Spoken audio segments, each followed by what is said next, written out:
Okay, hello everyone.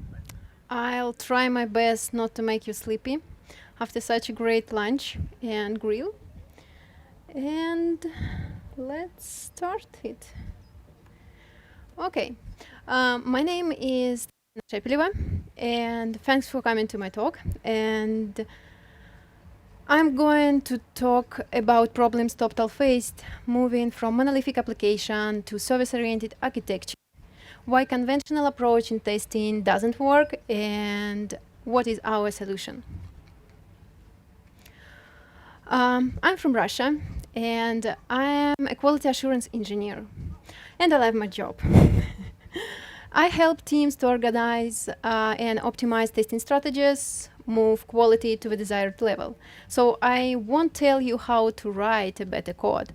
I show you how to test what you already have. And I've been working remotely in TopTal for 6 years, and I visited 35 countries meanwhile.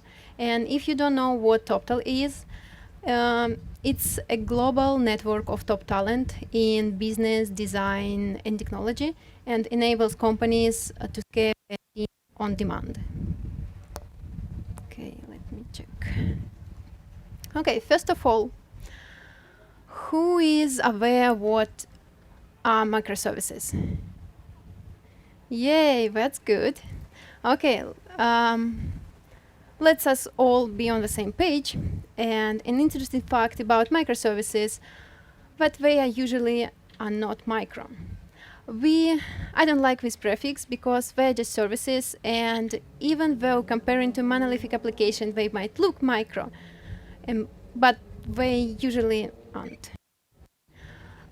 In general, it's a bunch of services combined into one application, and each of them is independent and has a lightweight API, meaning that API is simple and does a narrow set of things.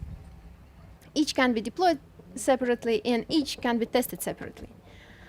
Or we actually tend to think so, and I want to talk about the last point today.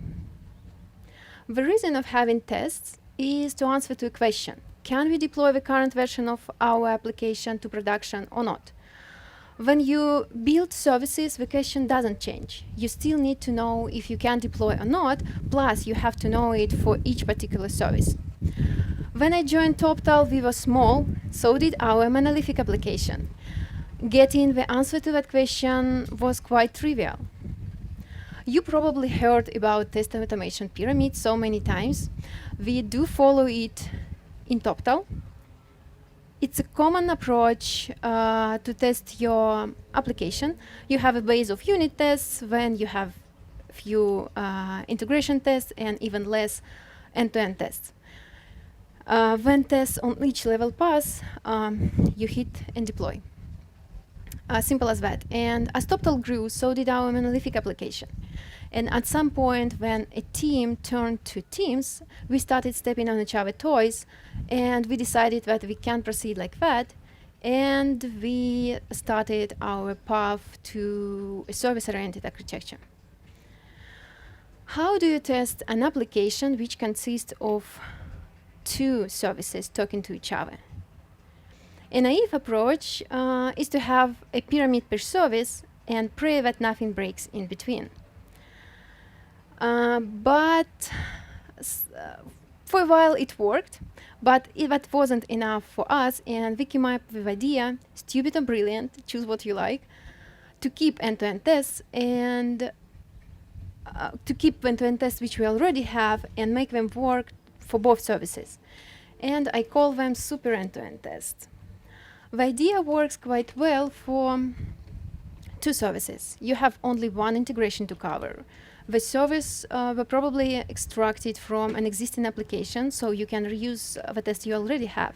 The test suite is quite easy to maintain, and setup isn't complex infrastructure-wise. Moving forward, where were free services? It's still approachable, even though not pleasant. You have free integration to cover. The same tests are run on each change in each service. If tests are failed, there are three options basically why they fail: because of service A, B, or C. And to fix them, you have to know how those services work with each other and where the potential problem might be. This can also fail because somebody just forgot to update them. This happens. If you have a fixed end-to-end test, you know what I'm talking about. It might take a while to know what are the reason of a failure. And plus, you have to use faster and more expensive machines to run your tests on CI, because you need 3 services running at the same time. They might have 3 different databases, might not, but if they have, it's complex infrastructure.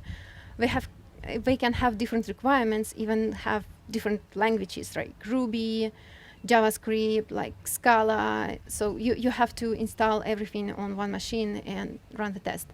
Still, it's quite possible to keep all details in mind with 3 services. But the development team works hard, and now you have 5 services. It's not a big number. It's like login registration service, billing system, notification system, front-end application, back-end application. But now imagine how many services and how many integrations are there. Actually, this many. Probably in real life, not all the errors will be in place, but it's quite possible. And you remember, there is still one test suite. It's complex one with 5 services running, and supporting tests becomes even more challenging. Fixing tests takes even more time because you have to learn how all those 5 services work with each other. Load CI will grow, and you will need even faster machines. Unfortunately, that's not even the end, and the number of services will naturally keep growing in service-oriented architecture. And the amount of data you need to keep in mind will also grow, and it will be harder and harder to stabilize your tests. And given that, staying sane will also be challenging. To sum up, we realize that super end-to-end tests are expensive, time-consuming, and flaky. End-to-end tests flaky in general due to complex infrastructure underneath, and the more services you have, the flakier they become. And to stay sane, we started looking for a solution which allows us to decrease the amount of end-to-end tests and would allow us to test in isolation.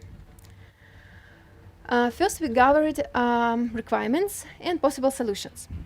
There are different ways how to test services in isolation and how to test integration. Here I highlighted Ruby and JavaScript. It's used in most of our services, and Elixir as an example of something else. So first we considered record and replay tools. You probably heard about VCR, and PolyJS is one more of such tool. The idea is that you set up services locally, record the requests, and then play when you need it in your tests. Tests have good performance, idempotent, and configurable. That's actually big pluses. But the recording process might be painful. So it's a great solution for trivial integrations when it's prone to changing. In other words, you have like a stable API and it does really a couple of things. But that was unfortunate in our case. So next we considered fake servers. Again, I highlighted just 2 most popular ones. There are many of them. The provider of API generates fake responses. Everyone who uses the API can load those responses and verify the integration and verify that they use the API correctly. So a team who created the API would be responsible for providing the fake responses. In this approach, even if it's good, there is no way for provider of API to verify that consumers will work after changes. Unfortunately, that's not really what we wanted. And after that, we considered contract tests. And I will talk about them more closely. Because this is what we currently use, and I'd like to start with, like, what is a contract? Contract is an agreement between two services on API between them. So essentially, it's a file with a list of requests and expected shape of API. Both sides agree to follow the contract, and services don't communicate directly with each other. Each validate their functionality against the established contract.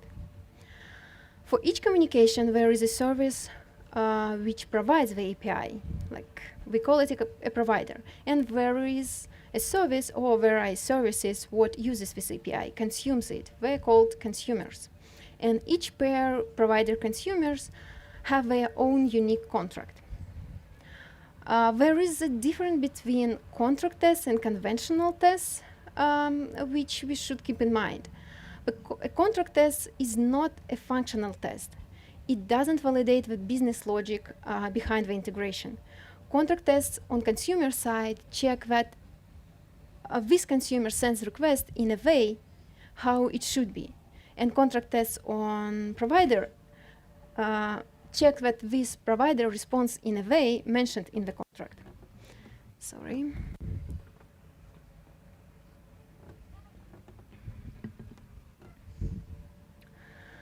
So let's say that service B provides an API and it has changed.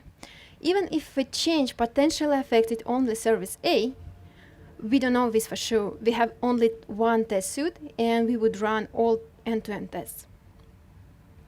In case of contract tests, when service B is a provider, verification checks pass, and that's it.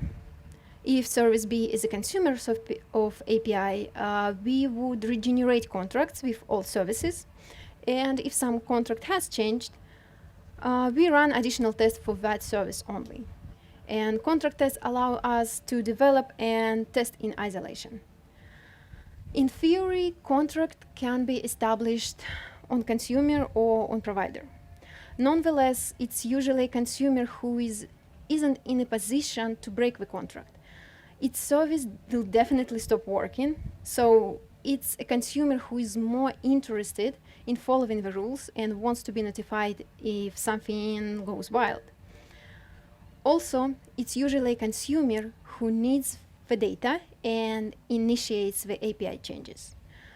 They ask for a new endpoint or to add some additional data to some of your endpoint, like additional status field or whatever.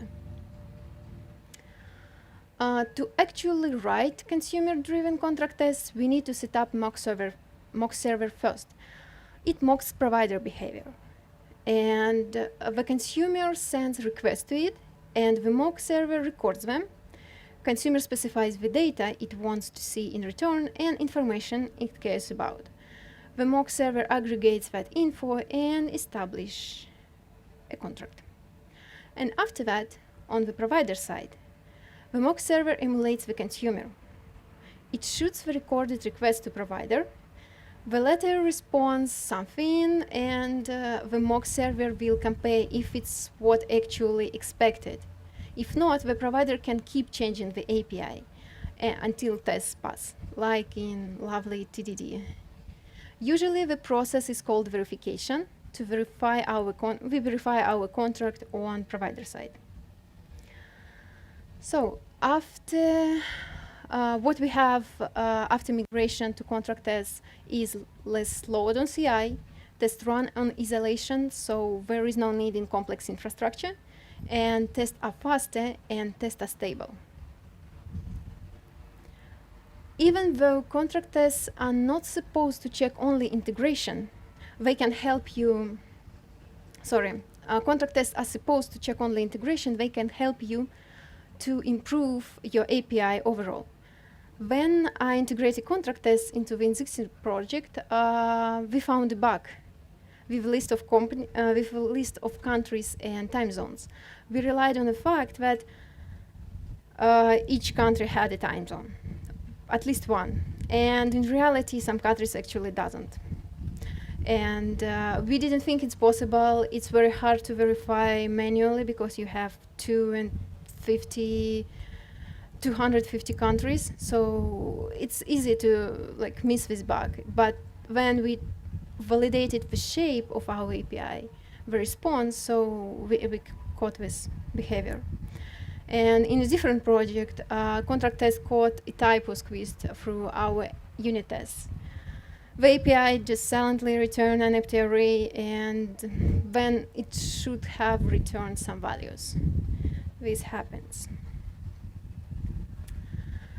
As I mentioned, we are trying to reduce the number of existing end-to-end tests. In some cases, tested services are already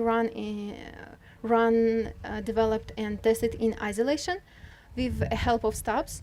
And unfortunately, in some cases, we are and will be using end-to-end tests to check critical paths of our application. But contract tests allows us to keep this number minimum. And we use Pact in Toptal. It's a family of open source libraries to create, run, and verify your contracts. And why I personally like Pact, it's that it supports different programming languages. Each such library can be integrated into your test suite. It doesn't force you to use a specific test framework, so it can be AirSpec or Minitest, whatever you're using, and contract is described in JSON format, so it can be readable and it can be used as up-to-date documentation. Who likes to update documentation? Okay, let's have a look now how contract tests look like. For example, there is an endpoint to fetch a list of countries. For the Pact mock service, we will describe it as it's shown on the right side. And let's have more detailed look on this. Okay, let me clarify. The endpoint is just to fetch a list of countries, like I gave an example with ID and a name. So the mock request starts with defining a provider state. Sometimes you need a specific state of your provider to pass verification. In our case, we need countries. We don't really care what exact countries they will be. We just need some of them, like to check that API is working. The second line describes the identifier of your request. Together with provider state, they are a unique identifier of your request in the contract. Next goes the request data, method path headers if needed, pretty simple. And finally the response, status, headers, and body. To match the body, Pact has nice feature, matchers. Matchers allow you to describe the shape of the body without checking the exact values. In our case, we expect that each element will look the same. We don't care about the exact number of return countries, even though we can check that if it's UK in some cases, but in my example we don't. We only want to be sure that each item has ID and name, and ID is number and name is a string. And so you can use each like matcher provided by Pact. They have different matchers, but this one is kind of, I like the most. This is how a test will eventually look like. It checks the method which triggers the request. Get countries. Let's imagine that this method is pretty simple. It does nothing but just shoots the request and creates an instance of app countries. So basically we verify this method with the help of Pact's mocks. So when the method is called, the request will hit the mock server, the Pact mock server, and it will be caught and recorded. This is what we need to verify. This is what we need to define to verify your contract on provider side. We define the state mentioned in the contract. Setup is run before shooting a request to provider, so it will create 2 countries for us with the help of factory bot. I believe you know what factory bot is. So it helps you to create data for tests. Okay, when we established contract, we need a place where to store it, basically. The place should be easily accessible, and there are some options. So it might be your CI. For example, if you store it as an artifact on your Jenkins. We actually never tried that, but it's possible. It can be a code base, for example, a JSON file in your repository on GitHub. This option we used at the beginning, or it can be Pact Broker. Pact Broker is a CI for contracts provided by Pact family. And this is our current solution because they provide a Docker image for you. You can play with it and try this service out. And there is a built-in solution for webhooks to trigger your Travis, Jenkins, whatever builds to run verifications if a contract has changed and notify you in Slack or GitHub when a verification result is back. What is more, there is a nice tool, Can I Deploy? It queries the Pact Broker to ensure that there is a successful verification between an existing version of application and application version which you want to deploy. So this is a nice tool which you can add to your, for example, Jenkins pipeline and have a continuous deployment. How this looks like. So the process with Pact Broker includes several steps. First, when you wrote contract test on consumer side, you generated contract and you send it to Pact Broker. Usually you send it from your CI. Uploading a contract triggers a verification on provider CI. It's not available by default, but it can be done via webhook functionality, which I mentioned. And when verification job is done, like contract tests on provider side are done, verification result is sent back to Pact Broker, and Pact Broker stores that version of the contract. That stores that verification result for that version of contract, sorry. After that, Pact Broker sends this result back to a consumer's, for example, repository hosting, GitHub or Bitbucket, whatever you use. Again, it's not happening by default. There is a special webhook which can you set. And this is how Pact Broker page looks like for a couple of our services. You can see the list of contracts with their status of verification and when the latest contract was published. Simple as that. So when it was published, when it was verified, and what services you actually have. And for each such contract, you may see how contract looks like in readable format. Description contains a provider state and a request ID, and after that you can see the request and response. So you basically can open it on Pact Broker, see what actual request you have, what data you expect for this endpoint. We do use it like a documentation. It's really nice. Okay.